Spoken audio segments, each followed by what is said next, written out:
Vamos entonces,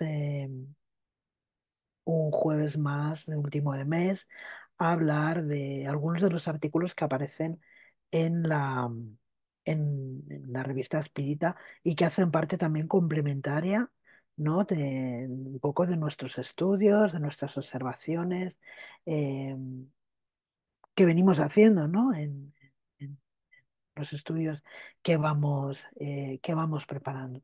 En el caso de hoy vamos a hablar de unos artículos que aparecen en la revista Espírita y que tienen que ver eh, con un fenómeno observado por Allan Kardec, que ya recoge luego, que recogerá posteriormente también en en el libro de los medios, que tiene que ver con esta mediunidad, estos medios biográficos, ¿no? Lo que yo llamo medios biográficos.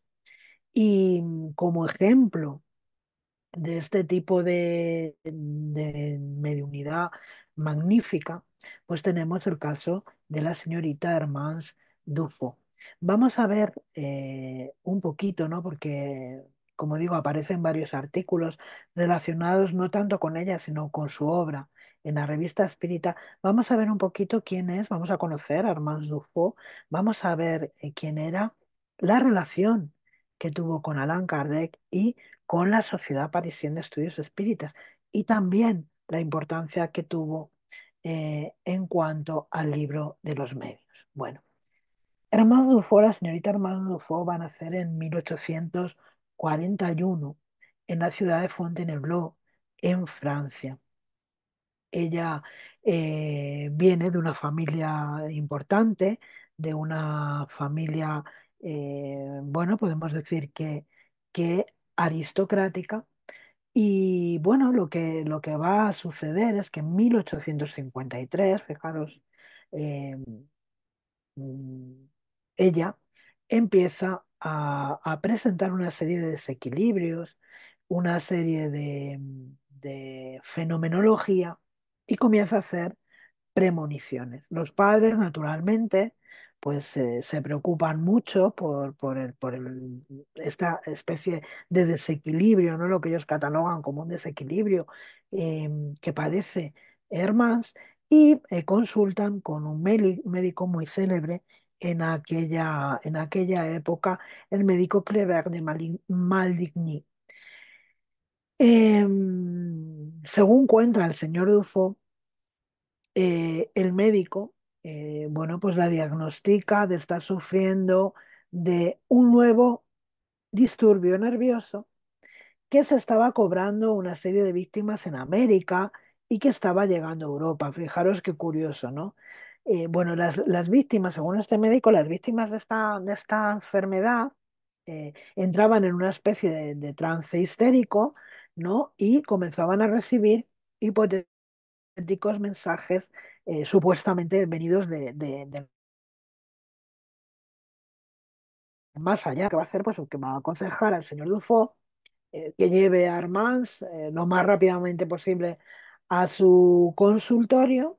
Y bueno, pues su padre, desde luego, pues así lo hace, ¿no? Siendo que unos días después eh, la señorita Dufo en la consulta, ¿no?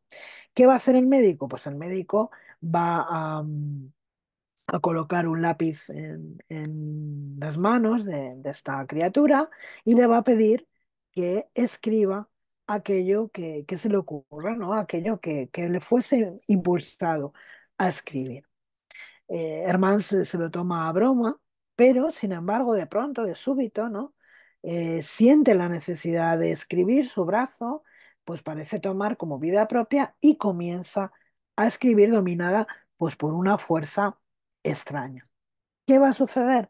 Pues que Herman se va a asustar, se asusta muchísimo, tira el lápiz y reniega, no quiere continuar con esa experiencia, ¿no? Tal fue la impresión que aquello le causó. Así que el médico toma el papel, lee lo que Herman ha escrito y confirma el diagnóstico eh, que ya le había hecho con anterior al padre, ¿no? Esta enfermedad de trance histérico en el que, bueno, pues reciben hipotéticos mensajes del más allá. Así que los padres de Hermans pues quedan pues muy preocupados, ¿no? Delante de semejante diagnóstico. Y como la familia era muy conocida en la corte, pues esta noticia sobre estos acontecimientos que le sucedían a Armand Dufaux, pues se van a expandir por París, por Fontainebleau, y van a llegar a los oídos del marqués de Mireville, que es un famoso estudioso en aquella época de el magnetismo. Él va a visitar el castillo, ¿no? La residencia de la familia Dufaux y va a pedir examinar a Armand.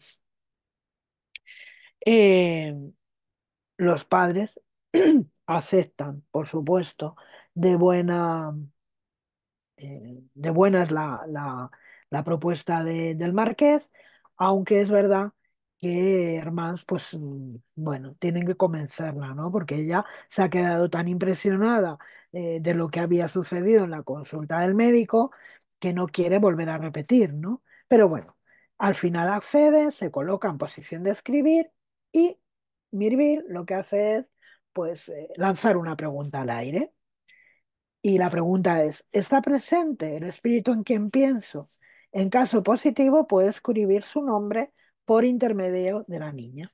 Entonces, eh, el brazo de Hermás nuevamente, ¿no? Ella vuelve a sentir esa sensación, esa presión, esa compulsión por escribir, comienza a moverse y escribe no, pero es uno de sus parientes lejanos.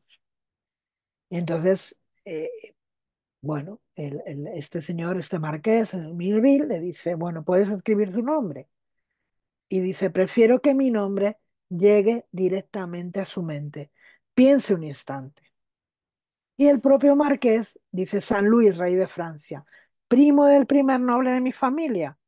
Y el espíritu dice, sí, soy yo mismo. Vuestra Majestad me puede dar una prueba de que es realmente nuestro gran rey. Y dice, ninguno en esta casa sabe que usted y sus parientes me consideran el ángel de la guarda de la familia. Y es así como hay esta prueba, ¿no? Eh, yo creo que incuestionable, ¿no? Como hemos visto y hemos estudiado tantas veces en el libro de los medios, en las que el medium es absolutamente desconocedor de este tipo de acontecimientos, hay una lectura del pensamiento de parte del espíritu que se está comunicando, que fijaros lo que le dice, ¿no? Prefiero que mi nombre llegue directamente a su mente, es decir, yo no voy a escribir directamente en el papel mi nombre, sino que este nombre le va a ser sugerido, le va a ser inspirado. Y ahí es como conocemos que se manifiesta este espíritu San Luis, rey de Francia, que después, como sabemos, será el protector de la Sociedad Parisien de Estudios Espíritas, ¿no? Y que estaba emparentado, ¿no? Con la familia de este marqués de Mirville que visita a la familia Dufo y le deja ese mensaje, ¿no? Que ninguno, como prueba, ¿no? Como prueba de que efectivamente se trataba del mismo, le dice, bueno, pues es que ninguno aquí, nadie en esta casa sabe, ¿no? Que en su familia se me considera a mí como el ángel guardián, guardián protector, el espíritu protector. Eh, si bien es verdad que el médico veía en Hermans un desequilibrio, una alteración, algún tipo de enfermedad, el marqués tenía otra opinión. En su opinión, en la opinión del marqués de Villemil, lo que ocurría con Hermans es que ella, bueno, lo que sucedía es que captaba los pensamientos de los presentes, ¿no? Vamos a recordar algunas de las teorías que nos ofrece, que estudiamos, ya que tuvimos oportunidad de estudiar en el libro de los medios, al respecto, ¿no? de estas posibles teorías, ¿no? que existían sobre este tipo de comunicaciones. Pues en el caso del Marqués, el sistema, ¿no? que él contemplaba era pues que Hermans, la joven Hermans Dufo, lo que hacía era captar las ideas y los pensamientos de los presentes, ¿no? Y que estaban, digámoslo así, en el ambiente. Él pensaba que esa era la hipótesis más loable. Y si no, pues la hipótesis siguiente es que era, bueno, intérprete del diablo, ¿no? Porque el Marqués de Mirville era muy católico y él pues desde luego no podía pensar ni creía ni se le pasaba por la cabeza que los muertos de alguna manera pudieran comunicarse, ¿no? Em, entonces, bueno, pues lo que deciden es que pase por la Academia de Ciencias de París, donde se le haga a Armand un análisis, ¿no? Y se saquen allí. La familia se niega, ¿no? Porque a pesar de que el señor Dufault también era católico, él se negaba a pensar que su hija era una enferma, que su hija era una posesa, ¿no? Él, desde el primer momento, pensó o entendió que efectivamente estábamos hablando de una mediunidad, ¿no? De que Hermans era intermediaria entre los vivos y los muertos, ¿no? Así que la familia pues acabó acostumbrándose, como no podía ser de otra manera, a, a la facultad, ¿no? Que tenía Hermans y bueno, pasó a considerarla rápidamente una cosa positiva, una cosa natural. Así que, bueno, pues esos contactos, esos con San Luis, pues ya empiezan a ser frecuentes, ¿no? Tal es así que bajo su inspiración, su influjo, ella va a escribir esa autobiografía póstuma del rey canonizado, cuyo título o se conoce como la historia de Luis IX dictada por él mismo. En 1854, ese texto es publicado en un libro, pero, como he dicho antes, la censura que ejercía el gobierno de Napoleón III, pues lo que va a hacer va a prohibir, ¿no? La difusión del libro, ya que había censores que hallaron en esos pasajes, en esos comentarios, en ese relato que este espíritu hacía acerca de su vida, de sus vivencias, y sobre todo de algunos episodios controvertidos de su vida, bueno, ellos pensaron que esos pasajes pues podían ser entendidos como una crítica al emperador Napoleón III y por supuesto una crítica a la Iglesia, con lo cual pues se prohibió su distribución. Bueno, lo que sí nos vamos a encontrar es que, además de todo esto, la postura que toma la familia Dufo, los padres, ¿no? A esta corriente neoespiritualista que efectivamente venía de América y estaba barriendo Europa, pues lo que va a hacer es que va a generar, desde el punto de vista de la sociedad, una gran desconfianza, ¿no? Hasta el punto de que Hermán Dufo llega a confesar en un momento determinado eh, que, que son los espíritus, ¿no? Ella rehúsa negar su creencia en los espíritus y atribuirlos a los mensajes a Satanás, ¿no? De manera que le es prohibido, pues, comulgar. La emperatriz Eugenia de Montijo, como sabéis, esposa de Napoleón III, una noble española, pues también va a enfriar sus relaciones con la familia. Sin embargo, el emperador, pues sí va a solicitar conocer a la señorita Dufour y ahí eh, se va a dar un episodio eh, muy interesante, muy comentado en aquella época, ¿no? Ella va al Palacio de Fontainebleau y allí recibe un mensaje del mismísimo Napoleón Bonaparte para su sobrino, el emperador Napoleón III, ¿no? Y en ese mensaje, se responde a una pregunta mental del emperador correspondiéndose la respuesta o reconociendo en la respuesta precisamente a Napoleón, ¿no? A Napoleón Bonaparte. Con el tiempo, eh, los espíritus, ella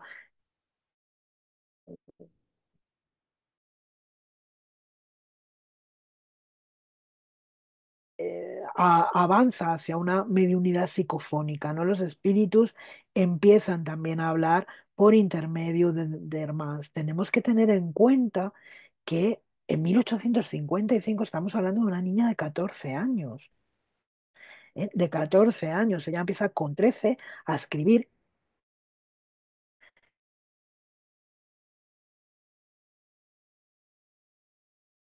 en cuanto a la vida de Napoleón, perdón, de Luis IX, pero también esa biografía de Juana de Arco contada por ella misma, ¿no? Que es el segundo libro que ella publica, ¿no? Es un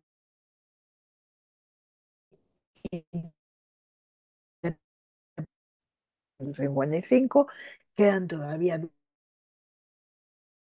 espiritismo, ¿no? Entonces, hablamos de libro espiritualista porque en aquella época no existían esos términos de espiritistas, mediunidad, etcétera.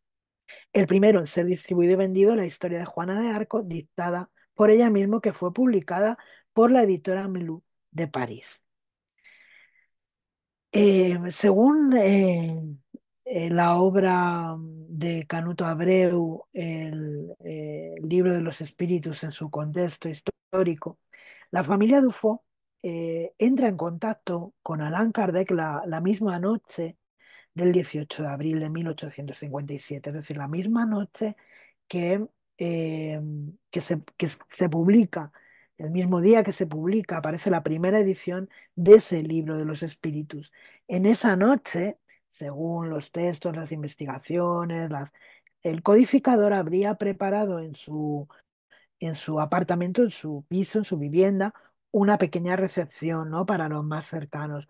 Y la familia Dufo fue llevada allí por Madame Plemeson, que si recordamos fue una de las personas que ofreció su casa para que Allan Kardec pudiera estudiar el fenómeno, para que pudiera observarlo y para que pudiera construir todo el edificio doctrinario. No era una gran amiga del maestro de Lyon.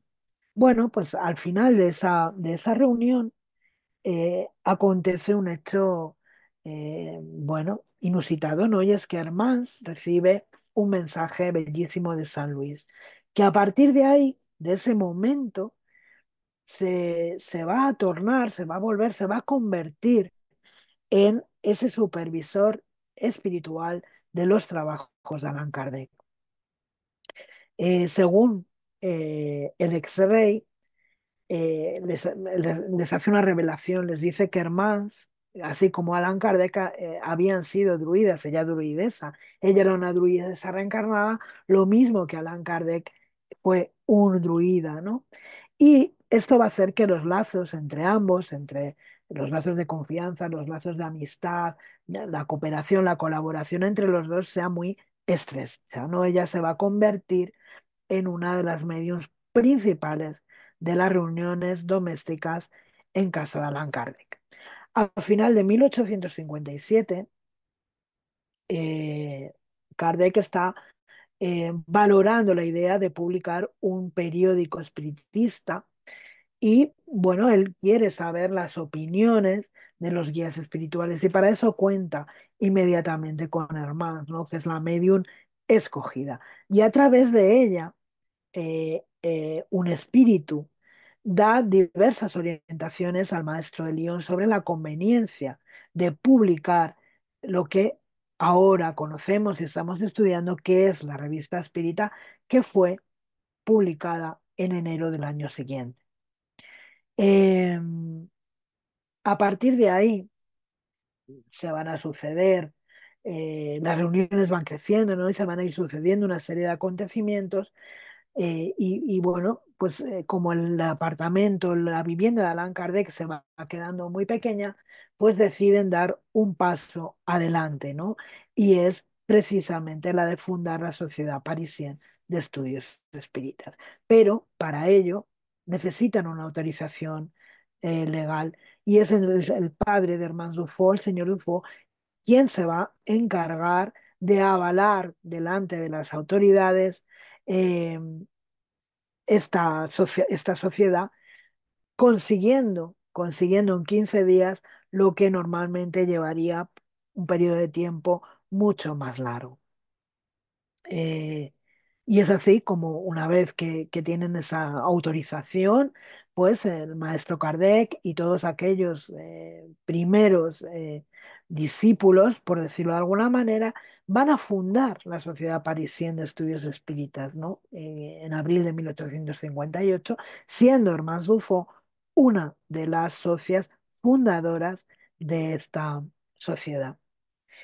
Durante el año 1858, eh, eh, Hans va a recibir dos autobiografías mediúnicas, los reyes franceses Luis XI y Carlos VIII, ¿no?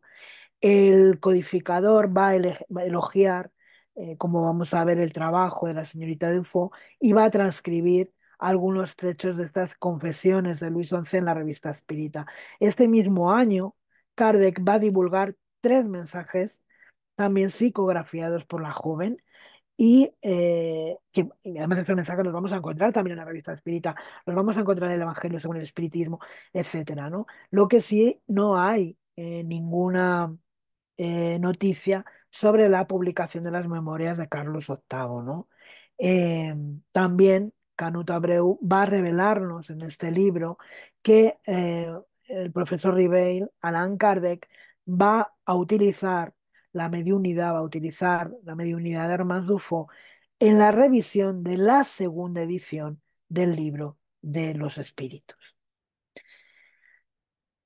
A partir de 1859, eh, Hermans ya no va a aparecer más citada como miembro de la Sociedad Parisienne de Estudios Espíritas, lo que hace pensar que ella habría salido por algún motivo de la sociedad, de manera que San Luis va a pasar a comunicarse a través de otros sensitivos como el señor Rose, la señora Collins, la señora Coster, la señorita Wett. No hay registro de continuidad en otros grupos de hermanas Dufour. La verdad es que no se sabe muy bien, ¿no? Qué ha podido suceder, eh, si se habría casado, si se habría dejado, ¿no?, de militar en estas filas espíritas, como sucedió con Ruth, con la señorita Jafet, con las pequeñas Boudin. ¿Qué pasaría, no? En cualquier caso, Allan Kardec continuó divulgando su trabajo y en 1860 incluso anuncia la reedición de la historia de Juana de Arco dictada por ella misma a través de la librería Le Doyen de París. En 1861, muchos de estos ejemplares, junto con otras obras, son enviadas a Barcelona al editor francés Maurice Lachatre, ¿eh? Y con el objetivo de divulgar, ¿no?, el espiritismo en el suelo español, en nuestro país. Y esos volúmenes, bueno, como todos sabemos, fueron confiscados y fueron quemados en el famoso auto de fe de Barcelona. La historia de Luis IX, dictada por él mismo, fue liberada por la censura y finalmente fue publicada por la revista La Vérité de París en 1864. Bueno, esto es solo una pequeña introducción para poner en contexto, para conocer un poquito más la contribución magnífica que Hermance Dufour hizo a la doctrina espírita. Entonces, en enero, en el año, fijaros, en nada más inaugurarse la revista Espírita, en enero de 1858, vamos a encontrar esa referencia de esta historia de Juana de Arco dictada por ella misma a la señorita Hermance Dufour.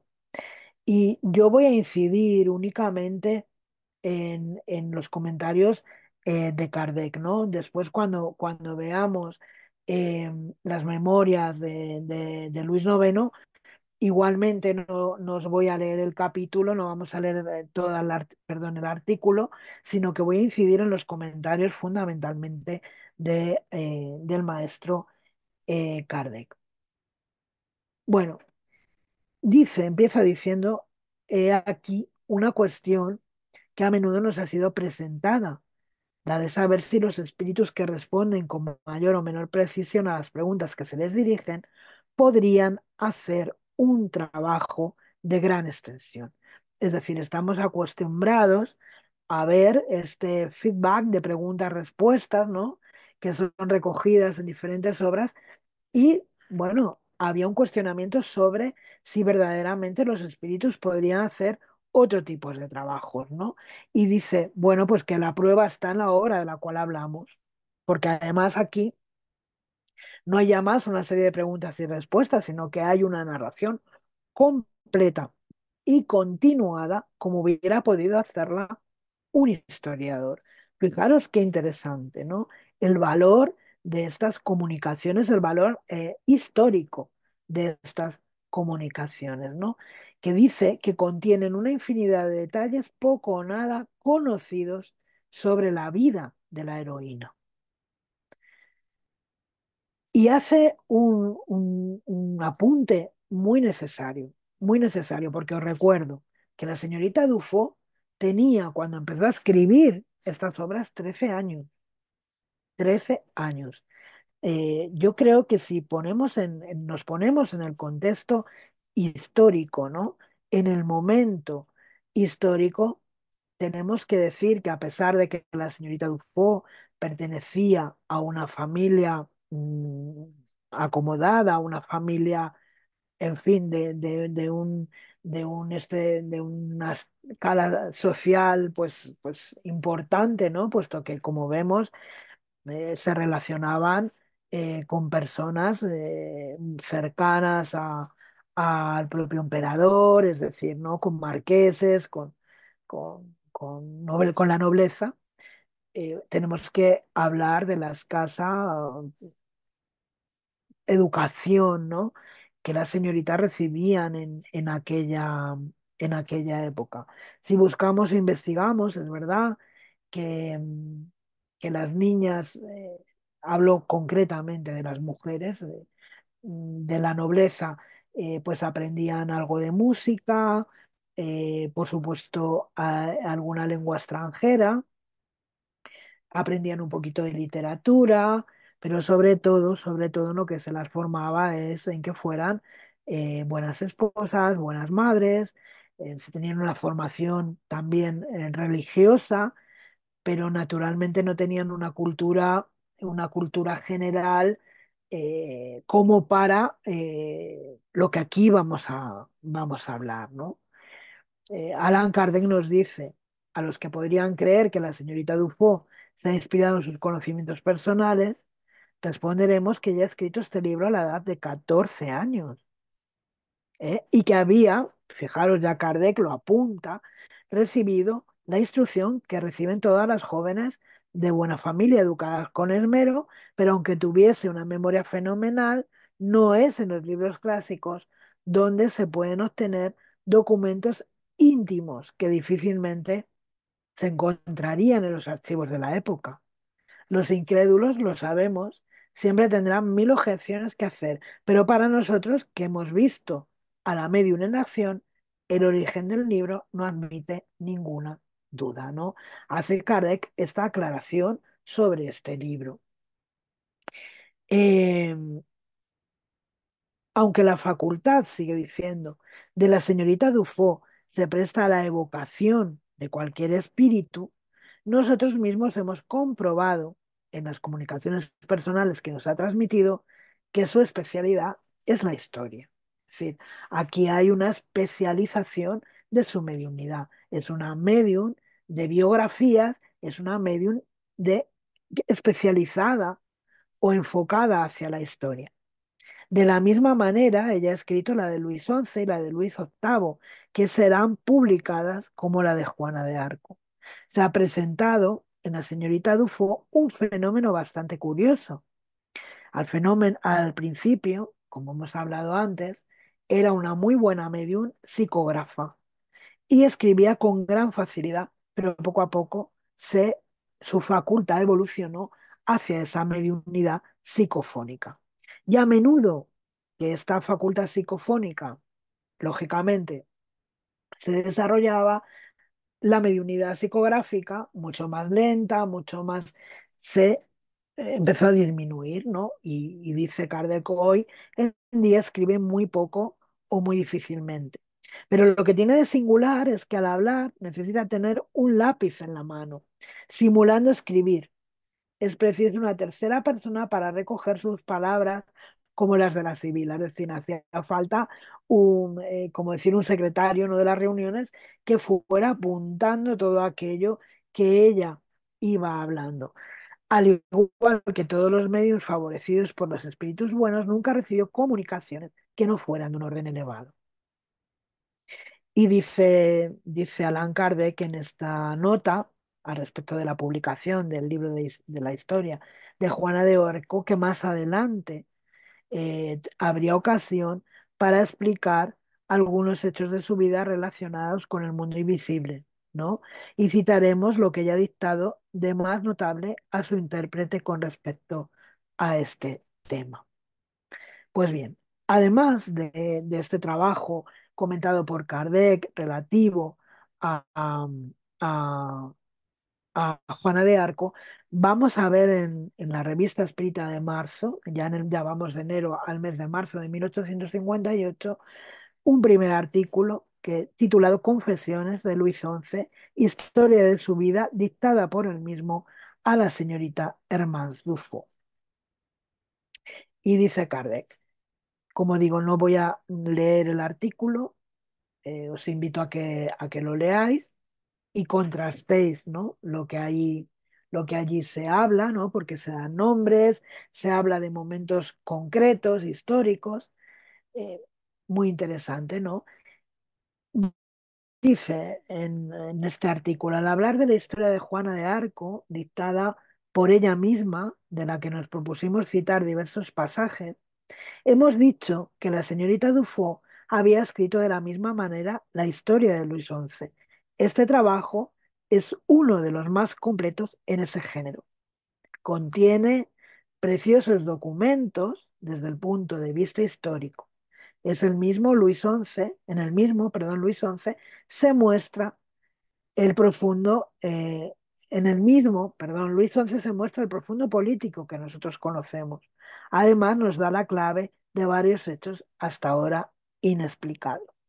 Es decir, eh, hay un reconocimiento, ¿no?, de que esa biografía, esa autobiografía, porque no deja de ser el espíritu el que está escribiendo, deja eh, documentos desconocidos o situaciones absolutamente desconocidas desde el punto de vista histórico, pero que sí explicarían algunos de los comportamientos, de las decisiones que toma Luis XI a lo largo de su vida y que vienen a dar a completar, ¿no?, a dar sentido a todo lo expresado por este espíritu. Y además, las pruebas de identidad eh, que nos dice Kardec, claro, es que ahí se muestra efectivamente tal y como nosotros lo hemos conocido, como la historia nos lo ha dado a conocer, ¿no?, como un hombre con un profundo sentido de Estado, con un profundo sentido político, ¿no? Y continúa diciendo, desde el punto de vista espírita, es uno de los más curiosos modelos de trabajo de larga duración producido por los espíritus, ¿no? Estas obras psicografiadas de una extensión considerable y tan cargadas de informaciones diferentes y de aspectos desconocidos, ¿no? Y él va a señalar, ¿no?, en cuanto a la ejecución, ¿no?, en cuanto a cómo se ha escrito, cómo se ha psicografiado esta obra, ¿no? Y va a decirnos que hay dos cosas que son particularmente notables, ¿no? La primera es la velocidad de ejecución. 15 días. 15 días, dice, han sido suficientes para dictar la materia de un gran volumen, ¿no? Y la segunda, la memoria tan precisa que un espíritu puede conservar de los acontecimientos de la vida terrestre, ¿no? Dos aspectos muy importantes, ¿no? La velocidad de ejecución. Una obra, quien conoce algún trabajo biográfico, algún autor que está haciendo un trabajo, un historiador, ¿no?, que está haciendo una biografía, una autobiografía, sabe del trabajo que lleva a eso. ¿no? De investigación, de incursión, de buscar ahora decimos en la hemeroteca, ¿no? O de buscar en internet, o de formarnos una idea del personaje para después eh, poder enriquecer o contribuir con hechos concretos, ¿no? Entonces, bueno, aquí se ve claramente, ¿no? Esa influencia del espíritu que relata su vida en tan solo 15 días, ¿no? Y esa memoria, ¿no? A la que alude Kardec, esa memoria tan precisa también que los espíritus guardan de estas experiencias que posiblemente han marcado mucho, han sido muy marcantes para ellos y cómo mantienen esa memoria viva. Y dice, se dirige Allan Kardec seguidamente a los que dudan del origen del trabajo, atribuyéndolo a la memoria de la señorita Dufault, ¿no? Y dice, responderemos que en efecto sería necesario por parte de una niña de 14 años una memoria muy fenomenal y un talento de una precocidad no menos extraordinaria para escribir de un solo trazo una obra de esta naturaleza. Pero suponiendo, dice Lancaster, suponiendo que así fuese, preguntaremos de dónde esta niña habría sacado las explicaciones inéditas de la sombría política de Luis XI. Y si no hubiese sido más hábil por parte de sus padres, dejarle ese mérito a ella. Es decir, si es alguien que tiene tal capacidad extraordinaria, no solamente de recordar determinados acontecimientos, enumerarlos, describirlos y relatarlos y ponerlos en orden, sino además también dar explicación sobre algunas cuestiones de la vida de Luis XI que no quedaron claras, pues hombre, esto sería un mérito para esa criatura, ¿no? Sería un mérito para la niña, un mérito del cual sus padres hubieran sacado un rédito. Seamos claros. Y esto es un poco lo que nos presenta Kardec. De las diversas obras escritas, perdón, historias escritas por su intermedio, la de Juana de Arco es la única que ha sido publicada y hacemos votos para que prontamente las otras lo sean. Y le predecimos un éxito aún mayor, puesto que las ideas espíritas son hoy infinitamente difundidas.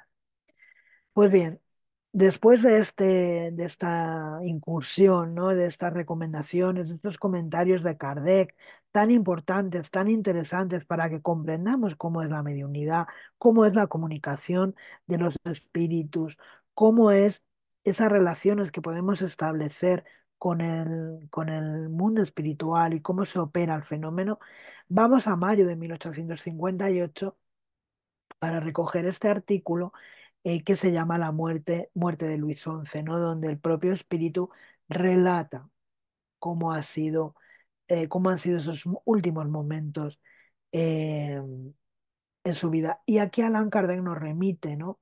A los artículos, a las observaciones, a las consideraciones que ya se han hecho, que acabamos de leer en la revista Espírita. Y vamos así a recoger estas palabras también de Luis XI, ¿no? Y que, bueno, están quizá eh, relacionadas un poco, ¿no? Con lo que venimos estudiando del cielo y el infierno, ¿no? Y es esta muerte, ¿no? Cuando él relata ese momento, dice, al no creerme con la suficiente firmeza para oír pronunciar la palabra muerte, muy a menudo yo había recomendado a mis oficiales decirme solamente cuando me viesen en peligro, hablad poco, y yo sabría lo que esto significaba. Cuando no había más esperanza, Olivier le Daim me dijo duramente en presencia de François de Paul y de Cotier, Majestad, es preciso que cumplamos con nuestro deber. No tengáis más esperanza en ese santo hombre ni en ningún otro, porque estáis perdido. Pensad en vuestra conciencia, no hay más remedio. Y dice Luis XI ante estas palabras crueles, toda una revolución se operó en mí. Yo no era más el mismo hombre y me espantaba de mí mismo. El pasado se desarrolló rápidamente delante de mis ojos y las cosas me aparecieron bajo un nuevo aspecto. Algo extraño pasaba conmigo. La dura mirada de Olivier Gledin se fijó sobre mi rostro y parecía interrogarme para sustraerme a esa mirada fríamente inquisidora. Le respondí con una aparente tranquilidad. Espero que Dios me ayude por ventura. Tal vez no soy tan malo como pensáis. Dicté mis últimas voluntades y envié cerca del joven rey a aquellos que aún me rodeaban. Me quedé a solas con mi confesor, François de Paul de Deinicotier. François me hizo una conmovedora exhortación. A cada una de sus palabras parecía que mis vicios desaparecían y que la naturaleza retomaba su curso. Me sentí aliviado y comencé a recobrar un poco de esperanza en la clemencia de Dios. Aquí Luis XI nos revela cómo es ese momento delante de la muerte, ¿no? Como él ya eh, llega a reconocerse, ¿no? A espantarse de él mismo y a ser consciente de ese pasado, de todo lo que había sido su existencia, ¿no? Con esa revisión, ¿no? Y bueno, cómo eh, el hecho de confesar sus errores, como el hecho de confesar eh, sus, sus pecados, ¿no? Dicho al modo convencional, pues le produce también un descanso, una liberación, ¿no? Un alivio, ¿no? Y ya pues le quedaba evidentemente únicamente pues esa confianza en Dios. Dice, recibí los últimos sacramentos con una piedad firme y resignada. Yo repetí a cada instante, Nuestra Señora de Brun, mi buena señora, ayudadme, ¿no? Dirigiéndose a la imagen de María.